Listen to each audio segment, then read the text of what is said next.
বিনিয়োগ সংস্থাগুলোকে এক ছাতার নিচে আনার নির্দেশ প্রধান উপদেষ্টার।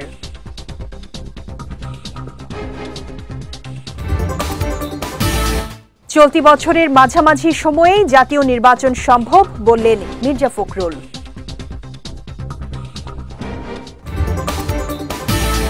এবং 10 ট্রাক অস্ত্র মামলায় খালাস পেলেন বাবর, বাধা নেই কারামুক্তিতে।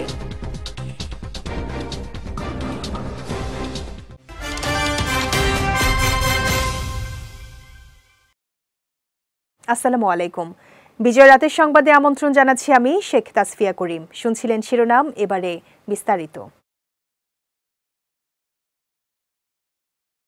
কোরিয়ান রপ্তানি প্রক্রিয়াকরণ অঞ্চলের ভূমি সমস্যার দ্রুত সমাধান এবং বিদেশি বিনিয়োগ বাড়াতে সব বিনিয়োগ উন্নয়ন সংস্থাকে এক ছাতার নিচে নিয়ে আসার নির্দেশ দিয়েছেন প্রধান উপদেষ্টা অধ্যাপক ড. মোহাম্মদ ইউনুস।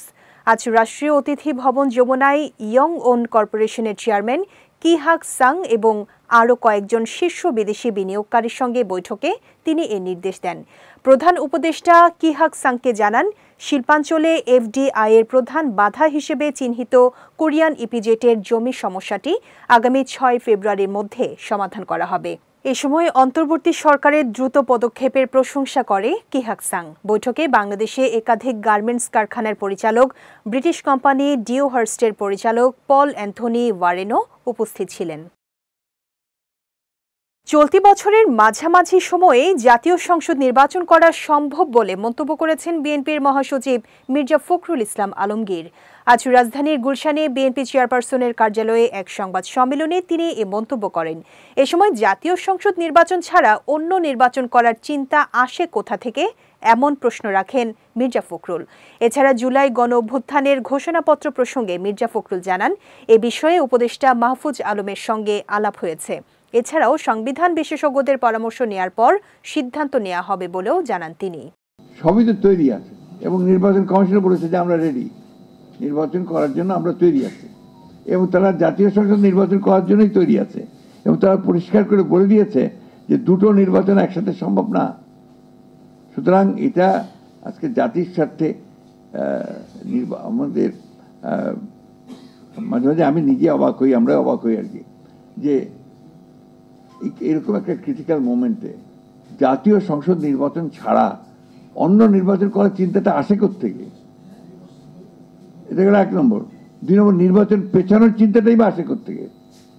কারণ এটা তো আপনার একদম প্রথম ব্যাপার। আপনি দেশকে যদি একটা রেড লাইনের উপর ঠিক তুলতে চান, সংস্কার তো আছে, সংস্কার চলমান প্রক্রিয়া।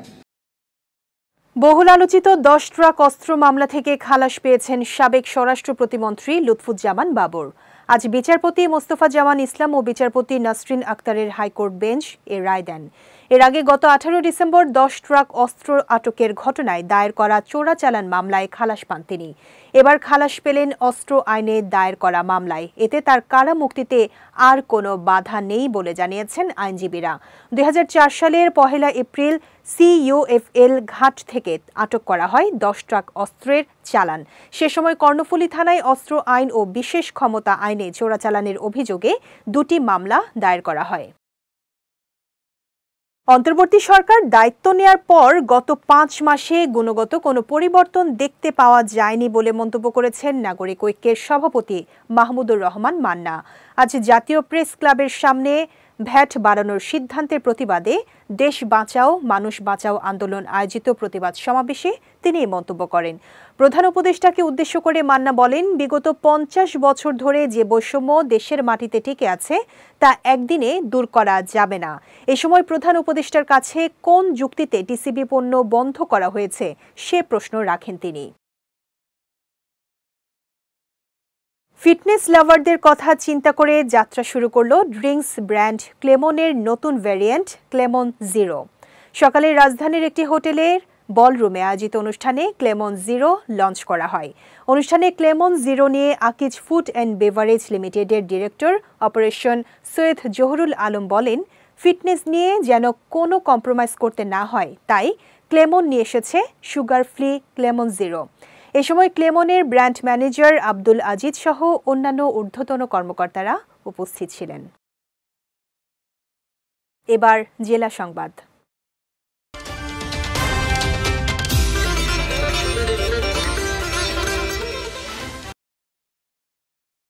ভারত বাংলাদেশ সীমান্তে এখন কোনো উত্তেজনা নেই এবং পরিস্থিতি মোটামুটি স্বাভাবিক অবস্থায় আছে বলে জানিয়েছেন স্বরাষ্ট্র ও কৃষি উপদেষ্টা জাহাঙ্গীর আলম চৌধুরী।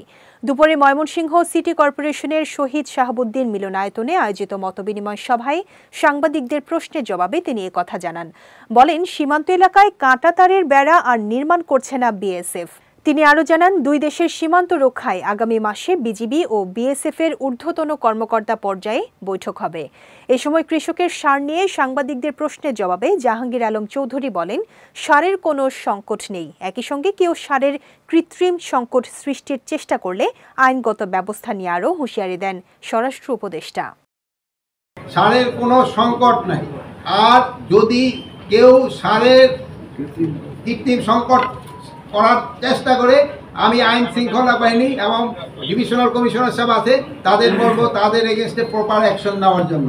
আর যেই সব ডিলাররা এর সাথে জড়িত হবে তাদের এই দেখবেন এই আগামী মাসে থেকে তাদের ডিলারশিপও চলে যাবে।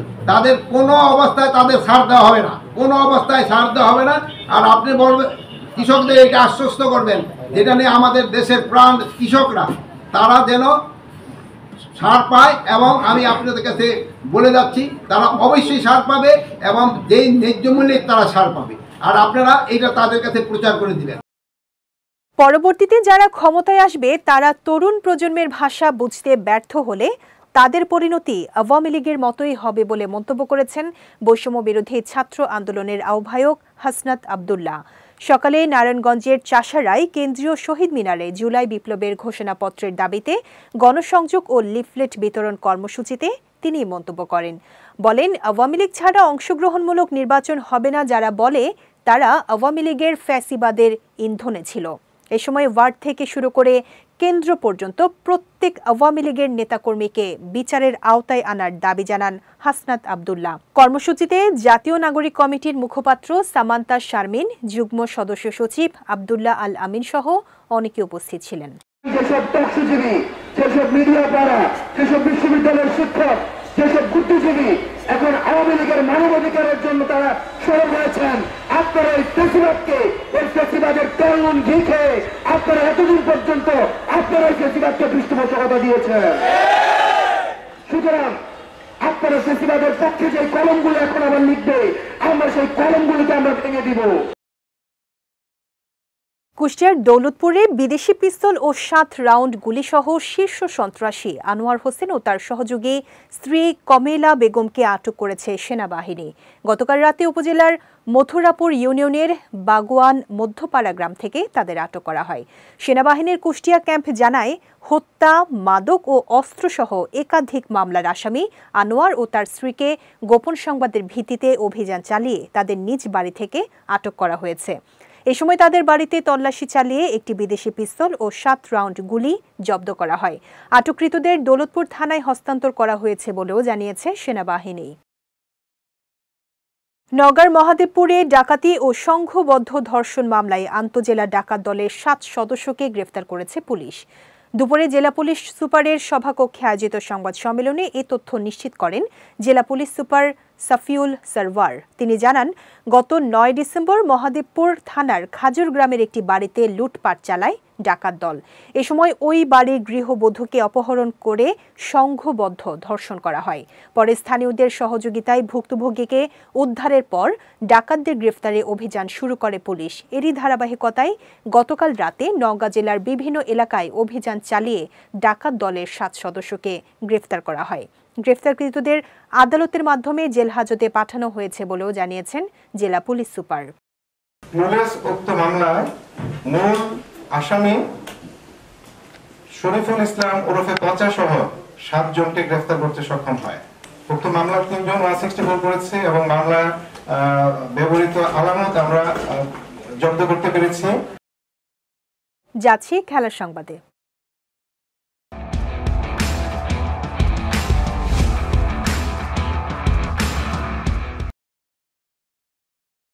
ঢাকার পর সিলেট ঘুরে এবার বিপিএল এর 11তম আসর শুরু হবে চট্টগ্রামে।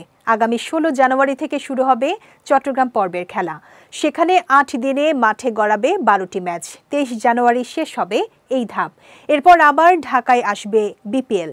26 জানুয়ারি থেকে 7 ফেব্রুয়ারি পর্যন্ত গ্রুপ পর্ব, এলিমিনেটর, কোয়ালিফায়ার ও ফাইনাল দিয়ে শেষ হবে 11তম আসর। এর আগে গত 30 ডিসেম্বর মিরপুরে জমকালো আয়োজনে পর্দা উঠেছিল বিপিএল এর 11তম আসরের। ইতিমধ্যে গ্রুপ পর্বের লড়াই প্রায় অর্ধেক শেষ হয়েছে। মিরপুর থেকে সিলেট হয়ে এবার চট্টগ্রাম পর্ব মাঠে গড়ানোর অপেক্ষায় বিপিএল। ইনজুরির কারণে লম্বা সময়ের জন্য মাঠের বাইরে ছিটকে গেছেন বার্সেলোনার ডিফেন্ডার ইনিগো মার্টিনেজ। সৌদি আরবের জেদ্দায় বার্সেলোনার জয়ের রাতে পায়ে অস্বস্তি নিয়ে ম্যাচের 29তম মিনিটে মাঠ ছাড়েন তিনি। বিষয়টি নিশ্চিত করে স্প্যানিশ সংবাদ মাধ্যম এসএ জানিয়েছে 33 বছর বয়সী এই ফুটবলারের ডান পায়ের ফিমোরাল বাইসেপসের পেশি ছিঁড়ে গেছে, যার কারণে লম্বা সময় ধরে মাঠের বাইরে থাকতে হবে স্প্যানিশ এই ডিফেন্ডারকে। এদিকে মার্টিনেজের ইনজুরিতে বড় ধাক্কা খেয়েছে কাতালানরা, কারণ ইনিগো মার্টিনেজ ছাড়াও বার্সেলোনার স্কোয়াডে এই মুহূর্তে ইনজুরিতে রয়েছেন দলের প্রধান গোলরক্ষক মার্ক আন্দ্রে টের স্টেগান। বিজয় রাতের সংবাদ শেষ করার আগে শিরোনামগুলো দেখে নিচ্ছি আরও একবার।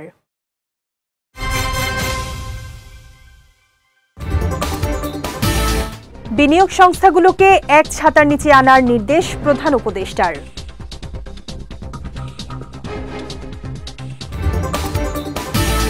চলতি বছরের মাঝামাঝি সময়েই জাতীয় নির্বাচন সম্ভব বললেন মির্জা ফখরুল।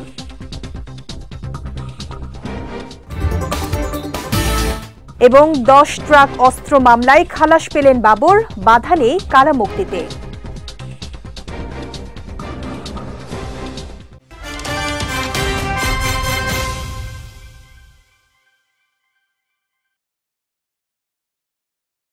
বিজয় রাতের সংবাদ শেষে আজকের মতো আমি শেখ তাসফিয়া করিম আপনাদের কাছ থেকে বিদায় নিচ্ছি। আগামীকাল একই সময়ে নতুন সব খবর দেখতে চোখ রাখুন বিজয় টিভিতে। এছাড়া আজকের বিজয় রাতের সংবাদের ভিডিও দেখতে পারেন আমাদের ইউটিউব এবং ফেসবুক পেজে। আমাদের ইউটিউব হলো youtube.com/BijayTVOfficial এবং আমাদের ফেসবুক পেজ হলো facebook.com/BijayTVLimited। এতক্ষণ সঙ্গে থাকার জন্য ধন্যবাদ সবাইকে।